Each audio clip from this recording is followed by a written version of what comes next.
My high school does 5 and 10-year reunions. My 5-year reunion was a few years ago. My high school was on the smaller side with around 200 kids per grade, so just about everyone knew everyone, even if just partially. For the 5-year reunion, it was being held in a small banquet hall in town. I was excited to go see all my old friends who I hadn't seen in forever. Of course, arriving to these things alone can be a bit scary, so my friend Julia and I were going to go together. Julia has been my best friend ever since middle school. She knows about everything that I've been through, and I know about everything that she's been through. That includes the situation I had with a boy named Tyler. Tyler was a boy who I had a little bit of history with, meaning we hooked up a few times senior year. But he quickly started giving me crazy and obsessive vibes, and when I cut him off, he threatened me and got aggressive. He sent me threatening texts, like he knows where I live and he knows when my parents aren't home and more. One night he came to my parents' house and threw rocks at my window, and my dad had to go outside and chase him away. As time passed, I guess he lost interest in harassing me. Tyler was friends with some of the, I guess you'd say, weirder kids in high school. Not the athletes, not the cool kids, not the gothy kids, just the slightly weird group. When word got out that he'd been harassing me, a lot of people grew to hate him. I just hoped he wasn't going to be at the reunion. Julia and I got to the venue it was being hosted at and did our rounds, saying hi to a bunch of people. There was a solid 50 people there at the peak of the night, which was a solid turnout considering the small size of our grade to begin with. At some point in the night, though, I got a tap on the shoulder from none other than Tyler. When I turned to see him, I felt my heart sink. He said, "Hey, can we talk?" It had been years since I'd spoken to him, and that was the first thing he said to me. I said something along the lines of, "Hey, I hope you're good, but there's nothing to talk about," and I tried to walk away. He grabbed my shoulder and spun me around and said, "You're already going to be like that?" I pushed his hand off of me and said, "Let go of me." He looked around nervously and said, all right, and walked away. I could tell he didn't want the negative attention.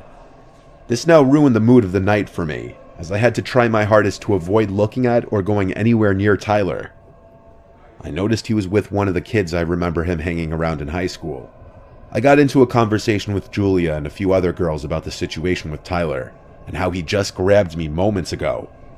Everyone was on my side and agreed he'd always been a weirdo creep and was known for being aggressive with girls. Oddly enough, I didn't really see him again after I saw him with his friend. I assumed he left early, which was a major relief for me. Julia and I stayed for a few more hours. Then we left with a few other girls to go to a dive bar nearby. And then, after another hour or so, Julia dropped me off at home. As I walked up to my front door, I noticed another car pass by Julia's car and continue driving down the street.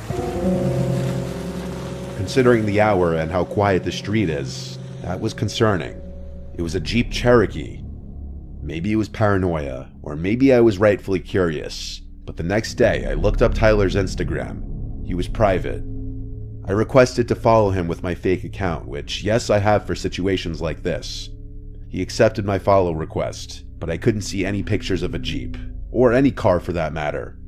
This made me feel slightly more at ease. I live alone, so my worst fear was Tyler finding my new address and coming to my house at night.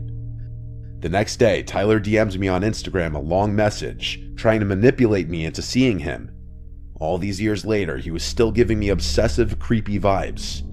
I blocked his Instagram, but I never could have imagined what that would have led to next. The same night I blocked him, I woke up to my doorbell ringing at 1 a.m., repeatedly. I was so scared. It had to be Tyler, I just knew it. I didn't know what to do. I didn't exactly have my dad here to chase him away like all those years ago. My parents live in Florida now. The doorbell ringing turned to angry-sounding pounds on the door, booming through the apartment. This pounding went on for some time, then the doorbell again, over and over and over. I finally went to the door and it stopped. I peeked out the window at the top of the door, and nobody was outside. I slept with one eye open that night, and then the next day, my friend's dad helped me out and contacted his detective friend in our hometown. He came by the house and took pictures of the texts, from years ago and the long DM from just a few nights before. He then contacted Tyler and gave him a verbal warning to cease all contact, or this would be considered stalking and harassment. So far it's worked. It makes me wish we went to the police all those years ago. Some people are dangerous and simply don't change. I hope he's not at the 10-year reunion.